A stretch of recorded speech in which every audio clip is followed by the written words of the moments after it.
chime in as I go through this. I'm going to talk a little bit about how I got to where I'm at in my career, what we're looking for when we're hiring people right now. I'm sure that's what most of you guys care about is getting a job. I know I did when I was in your seats back in the day. But fortunately, there's some great news. Great news for you guys is it's one of the best job markets in decades. Really, this year and really the last 2 years, there's just been a shortage of people coming out of college, and it really depends on the degree, but for anybody graduating this year, it's a great year. The bad news is the federal government and the Fed is doing everything they can to slow down the job market. The inflation's running away, and the only way to slow down inflation is to increase unemployment, and that's what they're doing right now through raising interest rates. And that's going to impact people graduating next year, year after that. So there's a lot of uncertainty there. So if you graduate this year, it'll probably be the best year ever. Next year, we'll see. But it depends on the degree, and we'll talk about that a lot. I graduated with an accounting degree, and I say when times are good, it's great to have an accounting degree. When times are bad, it's even better to have an accounting degree. Because people need to figure out the numbers. So we'll talk through that, but before I get into kind of recommendations for you guys, I'm going to talk a little bit about my background and what got me where I'm at today. So I graduated from East Carolina in 1998, both with bachelor's and master's in accounting, so 24 years ago. It's gone by quick, but that's not really where I started. I started at East Carolina in '94. And I'm born in California, Northern California, hence the name Sequoia. That's what people usually wonder where you get the name from your parents, like everybody else in this room. But that's the short story. And then we moved around while I was a kid. So I lived in California, I lived in Florida, Iowa, and then I ended up in North Carolina right before high school. So I'd say I grew up in Burlington, but really moved all around. I went to high school here, stayed in Burlington Cummings. I don't know if anybody knows what Burlington is, but right in the center of the state. And at the time, we moved all around because I was raised by a single mother. She moved around for better jobs, although she was a high school dropout, so she really didn't have a great career path. Normally, kind of, I'd say, minimum wage jobs, but she supported us, and I worked my way through high school. I worked at factory jobs, second shift. I'd get off high school at 2:30. I'd start the factory at 3, working with adults, and I worked second shift till 11, and I'd go home, go to sleep, and then do it all over again. And I thought that was going to be my life, and my career was just working in a factory in Burlington. But fortunately, I had a assistant principal that said, hey, you should try to apply for school. I had some pretty high SATs. I didn't do great in high school just because when you work in second shift, the last thing you want to do is go to school the next day. But I did have high enough SATs to get into college, and he said, you could probably afford to go to ECU. So that was the only school I applied for. I got in, I came down here in '94. Started in the fall of '94, and that's really the big change. I could have stayed in Burlington working in a factory. I could have started out making more money than my mother ever made. But fortunately, I came down here, and that's really made all the difference. I started out in finance major, and because at the time I thought if you go into banking, that's where all the money is. Every banker I knew, I thought they were the richest people in town. That's not the truth, but they do pretty well, but not there's better careers. I came down here, finance major, late '90s. All the banks were merging. There was big roll-ups going on. Bank of America, Wachovia, now Wells Fargo, Nation Bank, Bank of America, BB&T was going to roll up. And when they buy banks, they'd let people go. So there wasn't many jobs prospects at the time. And that's a lesson for you guys. Think about where the job prospects are when you come out of school. So since nobody was hiring in finance, I had a roommate that said, well, ECU has this 5-year master program in accounting, and you're pretty much guaranteed a job if you come out in accounting. So I transferred over, every class transferred from finance to accounting, so it worked out. I graduated with exactly 150 hours is what I needed. I actually had to take one hour of golf to get that 150 hours. But through college, and I did that in 4 years. So I graduated with 150 hours in 4 years. I started in 94, graduated in 98.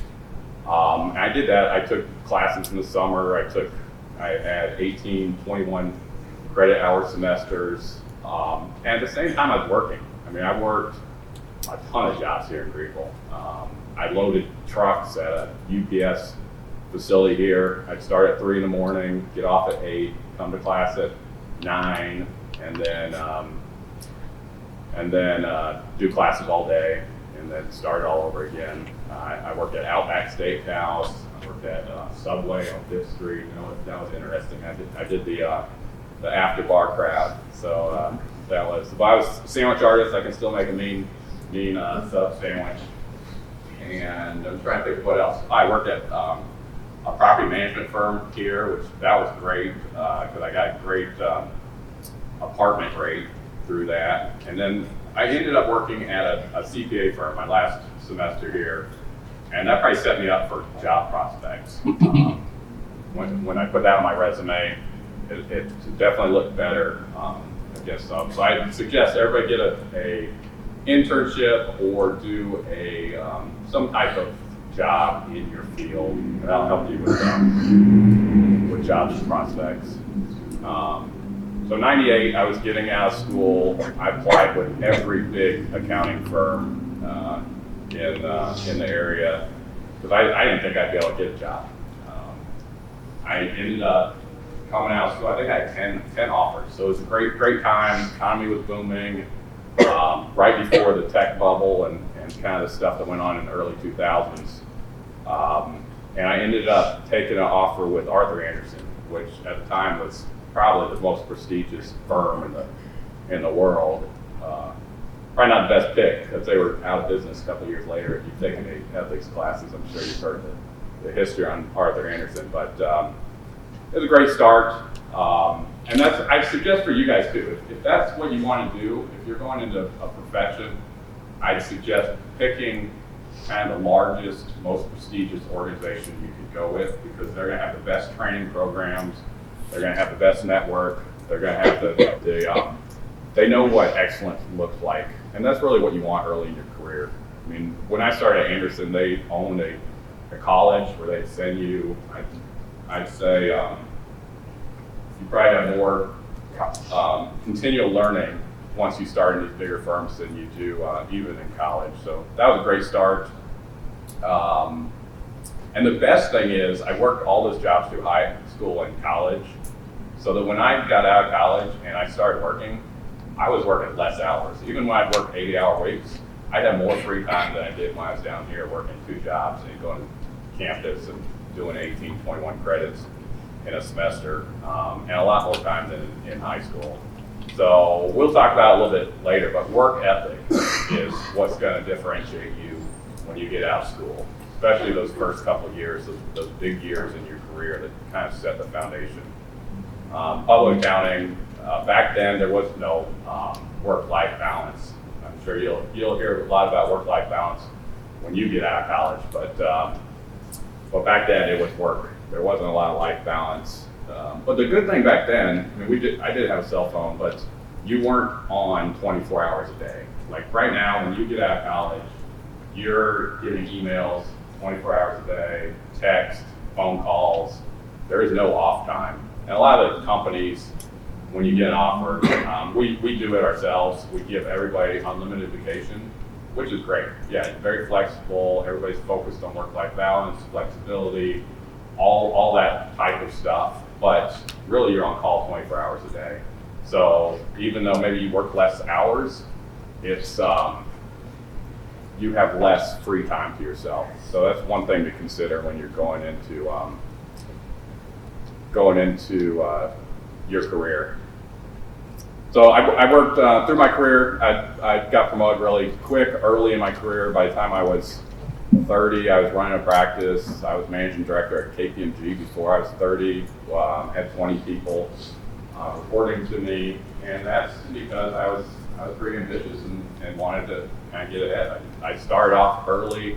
I was ahead of my peers. Most of the people I started with went to Duke or Wake Forest or Chapel Hill, but they didn't have the same type of preparation for a CPA exam like they did down here.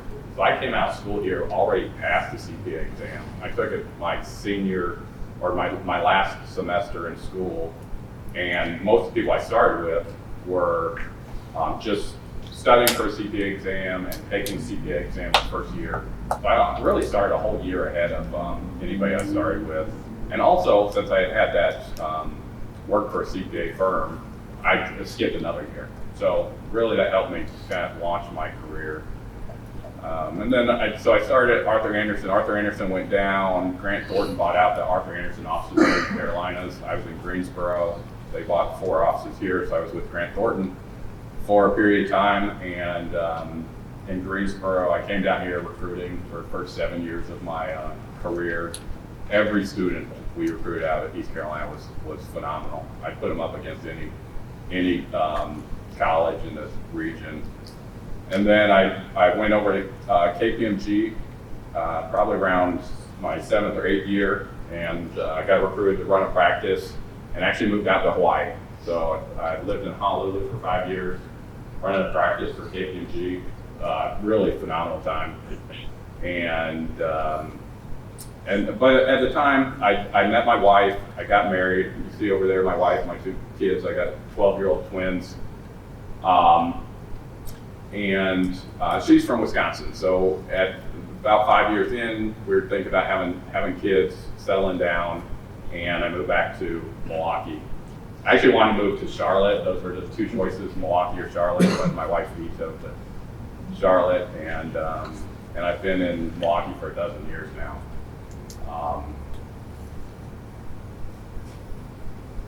Let me see what the next slide is.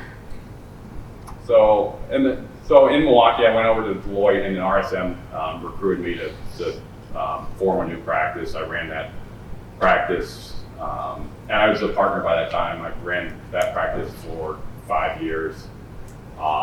And then in 2017, I left to found the firm. We're a firm focused on lower middle market.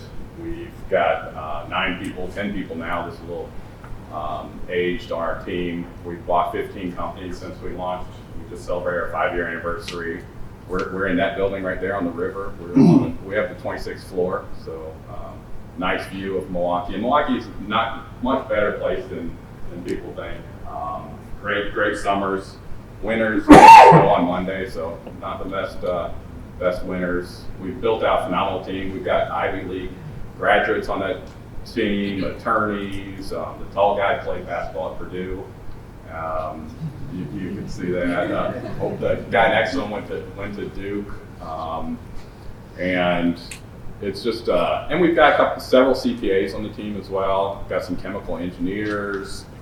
Just really smart, successful, ambitious team, and we bought, these are some of the companies we bought over the years. We actually own 2 cheese companies. You can't be in Wisconsin and be a legitimate private equity firm without owning a cheese company. So pretty much anywhere you go and you'll buy our products. A lot of it's private label, so it's somebody else's brand, but this is one of our cheese companies right here. We do all of like Hickory Farms or Jack Link's, getting cheese through those guys. We do those cheese. Ascentech is a cell tower business. So pretty much if you get 5G or 4G on your phone, we service or install those cell towers all over the country, from New York all the way out to Hawaii. And that's what I've been doing the last 5 years. In addition to running the firm, I sit on over a dozen boards, including public company boards. I also sit on some nonprofit and professional boards. I probably sat on over 2 dozen professional boards over my career. and probably just as many nonprofit boards. And I started that early, right? As soon as I got out of college, I started getting on professional boards. And we'll talk about it a little bit throughout this presentation, but I say it every day to my team. I mean, really what's gonna make you successful is your network. I always say your network is your net worth, and start early. Like everybody in this room, and John mentioned it earlier, we talked about it a lot, that if the people in this room are gonna help you throughout your career. I'm having lunch at Parker's this afternoon with somebody that I went to school with 25 years ago, and if you stay in touch with people in this room and every level through your career, not only can you help them, but they can help you as you each progress through your career. And a lot of you will find your first job through somebody sitting in this room or somebody that you go to school with. Maybe their parents know somebody that can get you in the door, because all that open in that first door. And once you get in that first door, it's all up to you. So we'll talk a little bit about that. But I mean, going back, I mean, we talked about my humble beginnings and how I ended up here, going from a single mother, on welfare, working second shift jobs, to my kids, who 12 years after I graduated from East Carolina were born. I mean, they know none of that. They're very, very, I say spoiled, but they're really privileged. They've grown up with second homes, country clubs, all that kind of stuff. I mean, that's the type of life that in a 12-year, less than one generation, each one of you guys have that same opportunity. Your families can do so much better than where you started from. One of my partners has a quote, and I'll butcher it a little bit, but it's not how far you've come or how far you've gone in your career. It's where you started to where you are now.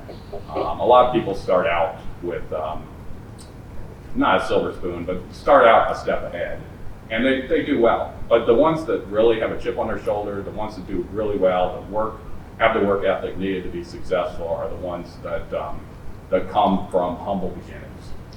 And that's why I try and instill in my kids, but they'll never have any idea. I mean, they go on exotic vacations to Hawaii or Caribbean, or ski vacations to Vail and all that kind of stuff. I never even knew what that was growing up. I could not even imagine doing something like that. I mean, they're hanging out at the country club all summer. I mean, those types of things were not even in my vocabulary. When I had no idea what a country club even was growing up. And I'm sure there's plenty of people in this room. So we'll go on kind of what, post-graduation, what I did right. So I worked hard. I mean, when I started out at Arthur Anderson, my goal was to have the most chargeability of anybody in the region, and that's what new staff were evaluated on. And I did that. I was always in the top one, two, three out of probably 100 people in the region for chargeability, which meant I worked a lot. Also, back in those days, they would pay you for any vacation you didn't take. They pay you in the summer, so I would make sure I didn't take any vacation, so I'd get a big bonus check every summer. And times are different, so I'm not saying you guys do that. There's most of you guys hopefully have read the book Outliers by Malcolm Gladwell, and the premise of the book is people are successful based on their environment at the time. The Vanderbilts and Rockefellers, they were successful because of times in the 1800s. I mean, the Bill Gates and Jobs were successful because of what was going on in the 70s and early 80s. And you need to think about how are you going to be successful based on what the environment is right now when you're coming out of school. I mean, I was successful because in the late 90s, public accounting firms were doing really well. The economy was doing really well before the internet bubble burst, and that's what set me up. That's how I got off early, and like I said, got promoted early, made partner early. Really got the best experiences to work on the best transactions, and I mean, I worked on like AT&T when they were doing big roll-ups. I worked on those deals. BB&T here, buying every bank in the whole region. I worked on all those deals. Carlisle was a client. I worked on dozens and dozens of Carlisle acquisitions, and that's because I had the work ethic and I asked for it too. So I suggest all of you, don't sit around and wait for somebody to tell you what to do or give you opportunities. You ask for them. The people that stood up in the presentation earlier and spoke up for themselves, those are the ones that are going to be successful. So it takes a little bit of initiative. That's what I did right. Well, I could have done better. You saw I worked for probably half the big four firms. I think looking back, if I'd stayed with one firm, I probably would have been, maybe it would have worked out a little bit better. Because again, your network is really where you're going to be successful. And once you build out a network within one organization, if you leave to go to another organization, you have to rebuild that entire network. So whatever company you go to, I mean, how well you network at that company will really impact how well you do at that company. And if you leave that company, and you'll get tons of calls, and lots of recruiters will call you if you're successful, but the grass isn't greener. Most companies are very similar. It's really the manager you're working for or your supervisor that makes a difference on your day-to-day. But so I think I wish I'd stayed with one firm longer. That might have helped a little bit, but again, things worked out, so can't say I did too much wrong. I must have done more good than bad. And then this is the tips. And I've been doing a lot of talking, so again, speak up. If anybody has questions, that'll make this a little bit more interesting for me, because I know this story already. I've lived it. All right, right here. I have a question. So since you work for like 4 accounting firms, like what's one thing that you took from like each one and applied it in your Borgman Capital company? Yeah. Well, the number one thing, and I encourage everybody in this room, if you're an accounting major, if you're not an accounting major, if you're any type of business major, you need to know accounting. Accounting is the language of business. So if you know accounting, you can understand if a business is healthy or not in a very, very short period of time. I mean, right now we look at over 1,000 businesses a year, and last year we bought 5 businesses. So to go through that every day, I probably get 10 books or introduced to 10 companies, and in probably less than 2 minutes, I can tell if that's of interest or not, because of what I learned in public accounting and also what I learned here at East Carolina. I mean, you need to understand not just an income statement and balance sheet, those are the givens, but you need to really understand cash flow statements. You need to know what's going on in business. You need to understand, really, how the business makes money, margins, all that kind of stuff. And you learn that, I learned that in public accounting. I mean, I can read a financial statement of a 10K or Q in less than a minute to know how the business is going. All right, so here's just a quick question on following your career. We hear this a lot from students about jumping ship early, and you talked about leaving firms, but staying in public accounting, you stayed all the way to partner. Advice for students that when they get that headhunter or they see those other jobs, the value of staying in one area longer. Yeah, no, and when I started Anderson, but I don't say I left Anderson. They kind of left me. So I stayed at the first firm 8 years, and I got a recruiter that called me. It was just an offer I couldn't refuse. Moved to Hawaii, lead a practice in Honolulu.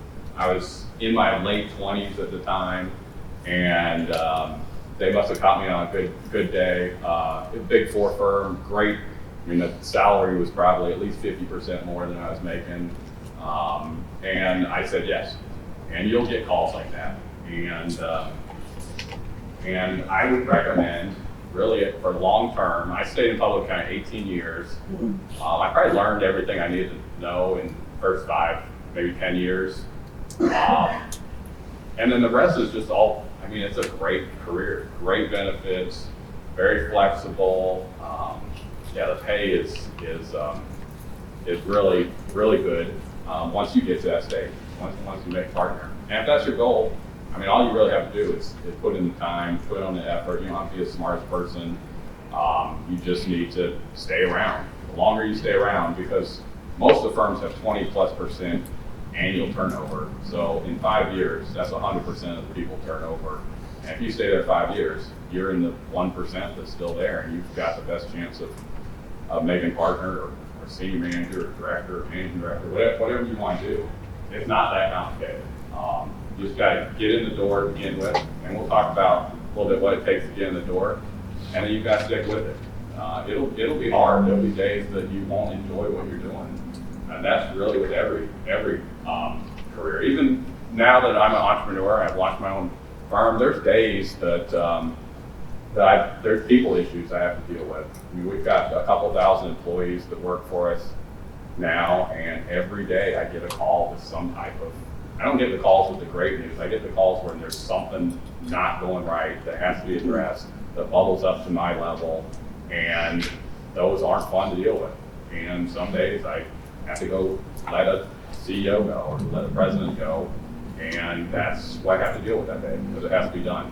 So there's even with what I do, there's days that you don't enjoy it, but more better days than bad. So when you have those bad days, I say stick with it. Yes. We talked about networking and advertising. This is talking about also setting before and after period. Let's say the second year after you graduate, you will see you will and something happens, pay something going on. How fast would take you? Well, it really depends on what industry you're looking in. And again, I do your research because right now, a lot of the tech companies are letting people go with what's going on the markets. But the private markets are really, really strong. There's some real areas of the economy that are really, really humming on all cylinders, and focus on those. I mean, even if you're an IT or tech major, I mean, every big company has huge technology departments that are looking for people like you. So I'd say, yeah, you're going into the strongest, lowest unemployment, strongest job market, really in history right now. So we don't know what's going on next year, but right now it's just a great time. And if you do get laid off, I mean, I've made it through the tech bubble. A lot of my peers got laid off in that period. I made it through 08, 09. A lot of my peers got laid off in that period. And you know who doesn't get laid off? It's the top performers. It's the ones that are adding value. It's the ones that are outworking their peers. So that's, I mean, there's no job security out there these days, but that's how you get through those periods. Don't get laid off. I assume when you started off at ECU, what like strategies or advice do you have to that you would say that help you get into the field and help you get into the field and really passionate about? Like I said, I kind of lucked into it. You're right. I didn't know anybody when I came down here. It was 2 hours away from my hometown, but not. It seemed like a world away. I hadn't been that far. Like I said, we didn't travel. We didn't go on vacations when I was a kid. But yeah, I network here. I still keep in track or in touch with plenty of people that I met. Like come to the gyms at ECU? Yeah, all of them. Beta Alpha Psi. I mean, Dr. Schneider, I know he leads that Beta Alpha Psi. Those types of things. People, I just talked this week with somebody that I was in Beta Alpha Psi with 25 years ago. She's a partner at Deloitte now. I mean, everybody kind of moves up in their career at the same pace, or I mean, maybe a little bit different levels, but those people that you know right now in this room will all be, when you're my age, you'll all be at the same levels in your career. You can help each other with those types of things. So never, I say keep in touch with people, maintain those networks, even if maybe they can't help you today, 10 years from now. I mean, 10 years is not a big period of time. Like I said, showed you that picture of my kids, 12-year period from my humble beginnings to where they were born into a much different point in my life. And every person has that opportunity. I mean, that's the great thing about America, and the great thing about having a college degree is the opportunities are endless. It's really up to you and the effort and that you put into it. You suggest getting a master's like right after you graduate, or waiting for a little bit? It's a good question. I mean, the good thing about it, if you're working, a lot of times they'll pay for your master's. The bad thing is, the longer you're out, the harder it is to want to go to school at night and weekends and put in the effort. I mean, if you have kids or families or your careers or anything, it's harder and harder. It's a lot easier to do it right after. I'm glad I did it while I was down here. But plenty of people go back and do it. There's a lot of executive MBAs now that are Fridays and Saturdays, and a lot easier to do. They didn't have a lot of that when I was coming through school, but I'd suggest doing it right after school. We'll go through a couple skills or things that employees are looking at right now, and this is really at any time. Communication skills is number one. When you go into an interview, or really when you start your career, you're going to have to be able to communicate, and that's going to, not just work, but relationships and everything. You need good communication skills. So I say constantly practice those. I took speech classes when I was down here, and then when I got out of college, I did Toastmasters, and I taught junior achievement classes in elementary school. All these types, just practice your communication skills as much as possible, and that'll help you be successful in your career and get a job too. Confidence, you've got to have some self-confidence in yourself. If you're not confident in your own abilities, nobody's going to take a chance on you. So when you go into these interviews and you're talking to employers, be confident. Like I said, when I came out of school, I had 10 offers from 10 different accounting firms, all the big 5 or 6 at a time, several regional ones, and then a couple local firms here in town and around the region. Because I interviewed pretty well, and I had the experience too. I mean, I felt confident because I had a master's from East Carolina, passed my CPA exam. I worked at a CPA firm while I was in college here. I mean, I had it it's set up so that when I had those opportunities, I excelled in those. And then positive attitude too. I mean, we're always looking for somebody with a positive attitude. If you're working and you're the one with a negative attitude, nobody wants that. You're not going to achieve your goals. The company's not going to achieve their goals if there's somebody that's negative on the team. So positive attitude, somebody that's you don't have to be a cheerleader, but you've got to have believe that you can achieve what the company's goals are. And then I talked about this a lot. Work ethic. I feel like you can't really teach work ethic. You either have it or you don't, but you can really show if you have it by going the extra mile. Don't wait around for somebody to tell you to do something. Pick up if you see something needs to be done. I talk about it, it's kind of like an ownership mindset. Act like an owner. An owner of a business is going to do whatever it takes to be successful.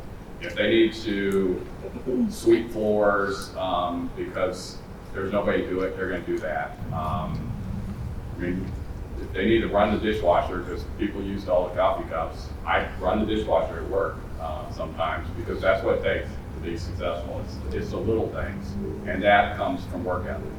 And like I said, when I got out of college, even having a profession, working as many hours as I did in public accounting and working as many hours as I work now, it's probably less hours than I worked when I was here in school, working 2 or 3 jobs at a time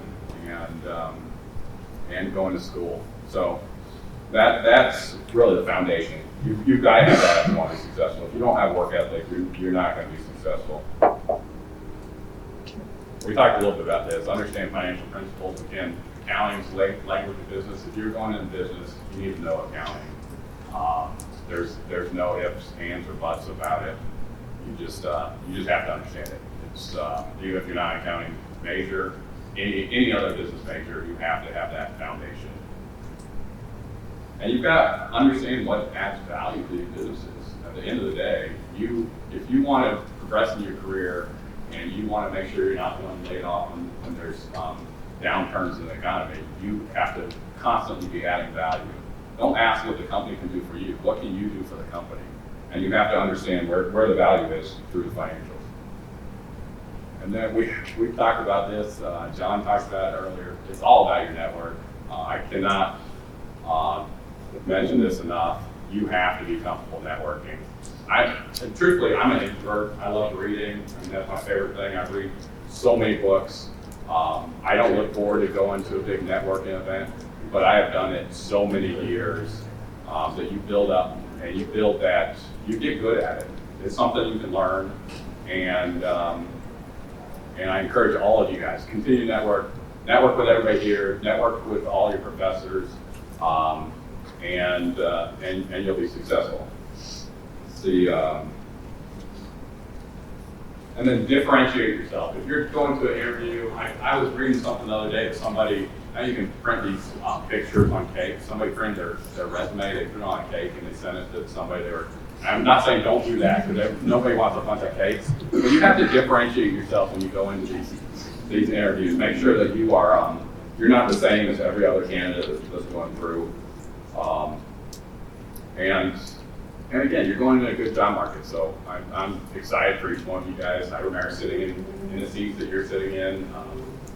The president or CEO at the time of BB&T came down and spoke at something similar to this. It wasn't this, because this hasn't been around that long. And I remember sitting there and thinking, God, it'd be so great to be sitting in their shoes. And each one of you has that opportunity. I mean, you are coming out at a great time in history, great time in your careers. ECU is just gives you the foundation you need to be successful. And then from this day on, it's all about you. Put in the work, do what it takes to be successful, network, and I'm just excited to see where each one of you guys go with your careers. We got about a little bit less than 5 minutes. Any final questions before we wrap up? Sure. Would you recommend going straight into the master's program, like with this job market, or would you get a job and then like do your master's while you're in that job?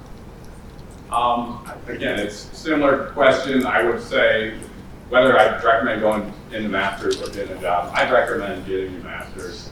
I did that. I mean, I did it in 4 years, though. Like I said, I was ready to get out of school and get a job, start earning some money.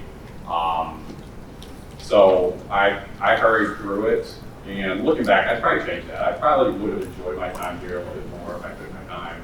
Took 5 years to get a master's, or 6 years, whatever it takes.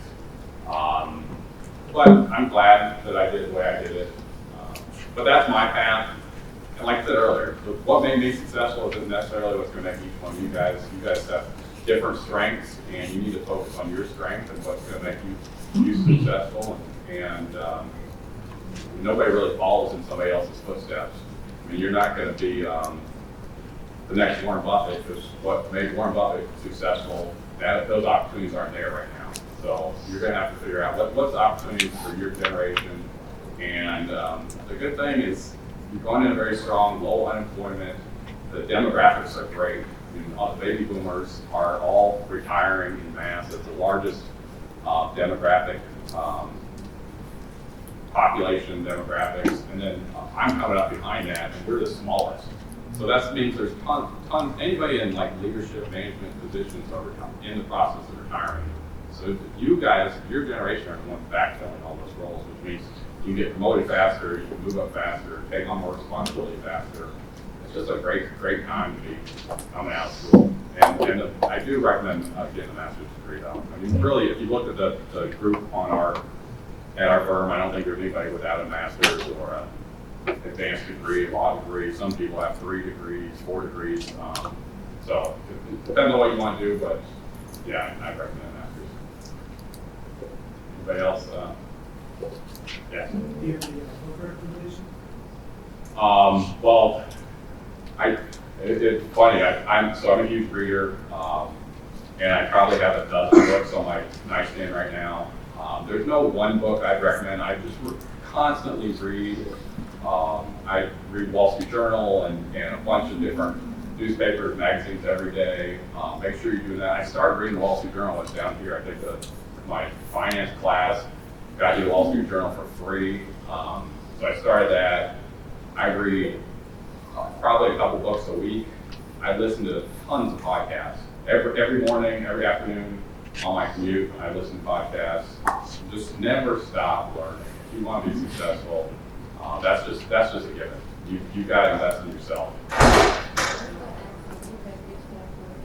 Yeah, I've read that. Do you think that from a finance maybe that's really good for I think it's a good book for anybody. I mean, we didn't talk about kind of some life choices that'll set you up, but you definitely need to pay off your student loans as quick as you can. Don't take on personal debt, and you need to make smart choices. I mean, that starts when you get out of school. Start investing early. The earlier you do it, the more successful you're going to be. Again, I came out here with student loans. I paid them off early as quick as I could. Every time I got a raise, I put all the extra money into student loans, and they were gone before you know it. So just make smart life decisions, and that'll put you ahead once you get out into your working life. So Sequoia may have a few minutes to talk with individuals, but we can't thank them enough for coming all the way down from Milwaukee to be here today.